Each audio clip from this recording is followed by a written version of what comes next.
penutuh ulama baik sampai sejarah yang kelam telah terjadi di atas bumi Aceh nyo karena kita nyo hana gepetih kepada ulama kita nyo ban Bandung tak tepua yang bahawa sejarah kelam bak ton put lok si kurung bak wate Indonesia dikembalikan kedaulatan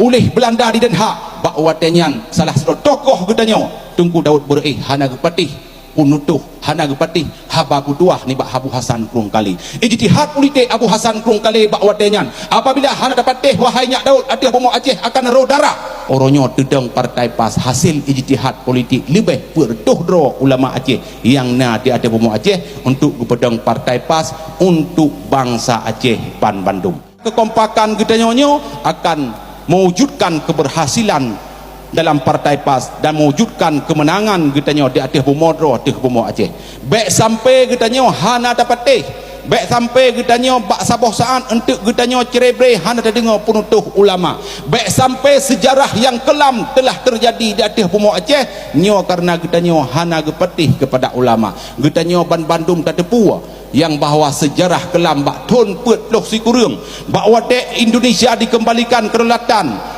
oleh Belanda di Den Haag bak watenyan salah satu tokoh getanya Tunku Daud Burih hana gepatih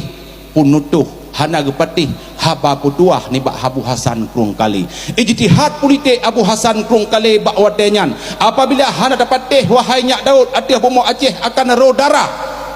dan ro darah jita semano guda tapi bak uronyo atas bumi Aceh ro darah dan ro darah kita semano kuda nyo karena hana patih li siro tokoh pahlawan gedanyo pu yang kagak wasiat oleh Abu Hasan Krung Kali bak oronyan tapi gedanyo bak oronyo